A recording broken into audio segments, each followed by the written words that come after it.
You're watching the Alabama Weather Network.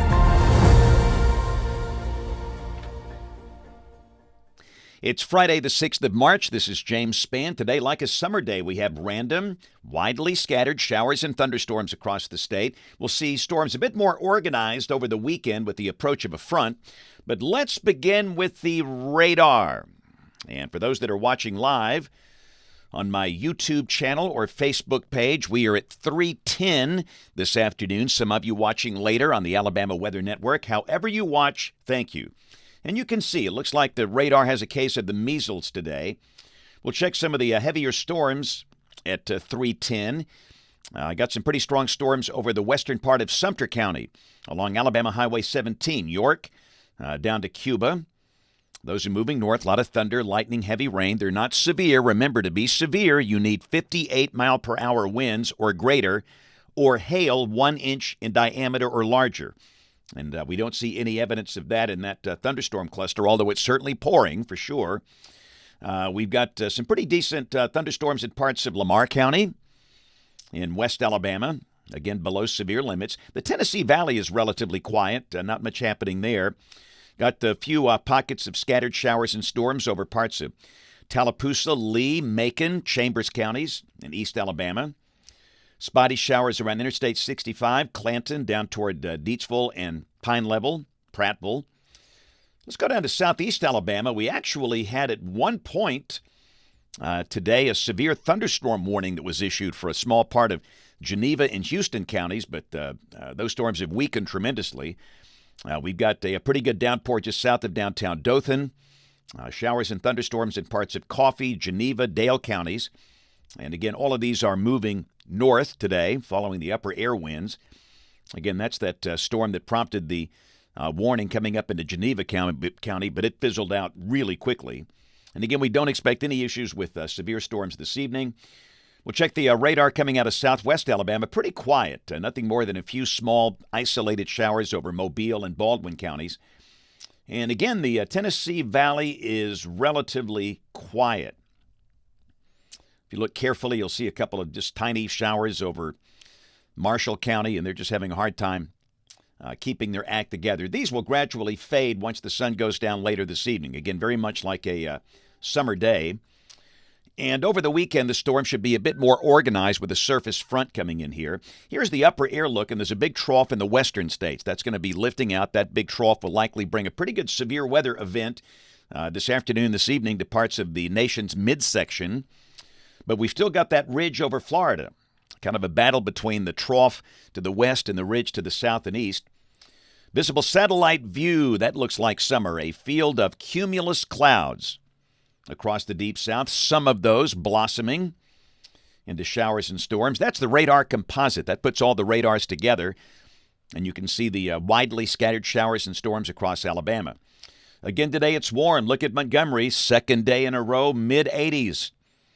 We've got 84 at Selma, 82 at Alexander City, Gadsden reaching 80 today. And we'll stay very warm tomorrow. Numbers come down a little bit on Sunday, but still not bad. Now, already for tonight and tomorrow morning, we have a dense fog advisory for the Gulf Coast, southern Mobile, southern Baldwin counties, the western Florida Panhandle, and parts of South Alabama. We had some very thick fog there this morning. We'll probably see more tonight and tomorrow morning. Around the nation, winter storm warnings in effect for parts of Colorado. Got some pretty good snow falling in spots there. Winter weather advisories for parts of Nebraska, South Dakota, Minnesota, and Maine. So here's the severe weather outlook for the rest of today and tonight. We have a level 3 out of 5 enhanced risk for parts of eastern Oklahoma, western Arkansas, western Missouri, and eastern Kansas, up toward Omaha, Nebraska, and southern Iowa. The larger risk running from Texas to the Great Lakes. Tomorrow, a broad risk from Texas to the eastern Great Lakes, and most of Alabama in a level 1 out of 5 marginal risk of severe storms. There's a little segment of West Alabama and a level 2 risk there, but we'll take a look at the modeling on this in just a second. Day 3, which is Sunday, got a marginal risk to the east over parts of the Carolinas up toward Virginia Beach. This is Tuesday of next week, and if you look carefully there, you'll see some yellow from Texas to Missouri into western Illinois. That's a risk of severe storms.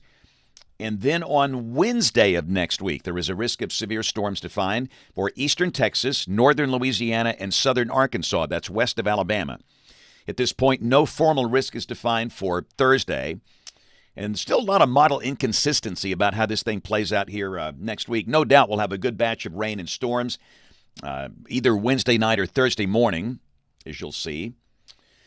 Here's a look at rain for the next 7 days, and I would imagine the new update is in. So let me pull that up real quick, and I'll add that to the graphic you're seeing here. Again, this product is updated typically about a little after 3 o'clock Central Time every day. So there's the new update. Really not much change. Rain amounts could exceed 3 inches in parts of West Alabama. This is between now and Friday night of next week. 2 to 3 inches for much of north and central Alabama. Even Mobile's come up a little bit there. They're showing looks like 3 inches there. Dothan over 1 inch.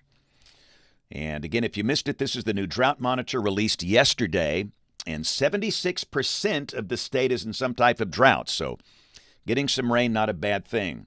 All right, let's break it down. Many weekend questions. Let's see if we can find some weekend answers. This is the European 12Z run, valid 3 o'clock tomorrow. And again, the trough is lifting out far north of here. The dynamic support is not that impressive for storms tomorrow. No doubt we'll have storms around, but it's not really a classic severe weather look. We've still got the ridge over Florida and an upper trough hanging back over Baja California. So on the synoptic scale, we'll have a surface front from near Chicago down to Dallas-Fort Worth. Let's go to high-resolution modeling. This is the high-resolution HRRR, valid tomorrow evening at 6 o'clock. And really, for most of the state, the day tomorrow should be dry. But a batch of rain and storms will likely move into the Tennessee Valley late in the day, anytime after 3 or 4 o'clock. And again, there might be a few strong storms about. We'll check some of the severe weather parameters. This is the instability surface-based CAPE. CAPE is convective available potential energy. Those numbers are not overwhelming for March, but they're certainly sufficient for strong storms. The wind dynamics look a little better on this run, but again, not overwhelming. The significant tornado parameter, everything's under 1 unit. It just doesn't look like any kind of a tornado day, but there might be a storm tomorrow afternoon, tomorrow evening with strong gusty winds, maybe some small hail. This is tomorrow night at 9 o'clock. And again, the storms are kind of sagging down through the western half of the state, coming down toward Tuscaloosa and Birmingham. And remember, the radar will not look exactly like this. This is just a guideline. And then let's go to Sunday. This is Sunday morning at 11 o'clock local time. And again, the front's going to stall out around the shoals, so we'll have the chance of showers and storms into Sunday. But again, it's a fairly thin area there. You can see a decent chunk of the state is dry, but there certainly could be a few showers and storms around Sunday, especially over the southern two-thirds of the state. Don't expect any severe storms on Sunday. There's the synoptic scale look, and again, that front stalling out around the shoals. The high Saturday will be in the upper 70s and low 80s. Now, Sunday, the temperatures come down a little bit with highs mostly in the 70s. So Monday, the front's going to just kind of wash out, and there could be enough moisture for a few spotty showers, probably not many. Tuesday, just a very small chance of a shower. And we warm back up. I would say by Tuesday, everybody will be back in the 80s. So Wednesday, we have that organized batch of rain and storms west of the state. And the latest European now showing it coming in here Wednesday night. That's Wednesday night at 10 o'clock Central Time. And again, we've seen the timing all over the board here, but clearly we'll have a good batch of rain and storms around the middle of next week, late Wednesday, Wednesday night, or Thursday morning. And again, it's not really a classic severe weather look, but as always, it's March. We'll have to watch it carefully. Once we get within 60 hours of this, we can get a really good look at it. And then during the day Thursday, it's gone. This run is much, much faster. We are dry on Thursday. And a week from today, this is Friday the 13th of March. Zonal flow, and we're in a dry air mass. A little cooler. Highs Thursday of next week could drop in the 60s. 70s on Friday. We could see 40s easily. In fact, most places will see 40s by Friday morning. Let's go out 10 days. Whoa, Nelly, look at here. Come on now. This is Monday, the 16th of March. All of a sudden, we have a very dynamic long-wave trough and a very healthy batch of rain and storms coming in here. And look at the cold air. The thickness values drop like a rock behind that thing. If by chance this happens to work out, we might have severe storms, maybe that Sunday night the 15th, and then we turn sharply colder right after that, and that could get us down into the freezing range. I'm telling you, don't plant anything yet that might be harmed by a freeze. But remember, this is 10 days out. This could easily change. But something like this is to be expected in mid-March. Rain for the next 15 days coming off the European ensemble, the AI version. The mean is the green line, mean of the ensemble members, up there in the 3 to 4 inch range. Temperatures coming off the national blend of models. 70s for the weekend, then back in the 80s Tuesday and Wednesday, but then about a 20-degree drop on Thursday, the high dropping to 64. And 45 Friday morning of next week. And again, this is for the middle of the state. You can add or subtract as you need to based on your latitude. And then highs in the 70s for that following weekend. Just in, got the latest long-range guidance. This is for March 14th through March 20th. Temperatures near average if this works out. Hey, let's roll some Children's of Alabama. Kid, Cam, love it. Oxford Elementary School. Calhoun County, home of the Yellow Jackets. The kindergarten students in the house. They love to talk and learn about weather. Oh, yeah, we talked about how we forecast the weather. We talked about how storms are good. They're a vital part of the water cycle. We need them. Talked about weather safety, hurricanes, winter storms, and a lot more. That was a fun group today. So again, to everybody at Oxford Elementary School, the great teachers and students, thanks a lot for a fun visit. You guys are looking good. All right, so before we go, it's 3:21. For those watching live, we check the radar one more time.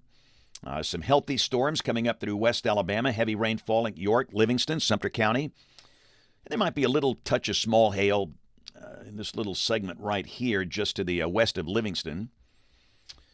Thunderstorms in parts of Hale and Greene counties. Lamar County getting some thunderstorms. Again, the Tennessee Valley pretty quiet, nothing more than isolated showers there. Got some decent downpours in East Alabama. There might be a little small hail right here in that cell that's just to the northwest of Notasulga. And down in southeast Alabama, pretty much the same thing. We've got scattered showers and thunderstorms in progress through parts of Coffee, Geneva, Houston, Covington, Crenshaw counties, all this moving north. And again, once the sun goes down later this evening, this stuff will gradually fade away. So that's it this afternoon. Don't forget you can catch me on ABC 3340 News this evening. Tomorrow I'll be at the Exceptional Foundation Chili Cook-Off at the Urban Center at Liberty Park. That'll be a lot of fun. That's a great ministry. And remember, you can catch my forecast every day on great radio stations around the state, including in Birmingham, 98.7 KISS. Thanks for watching. Have a wonderful weekend, and God bless.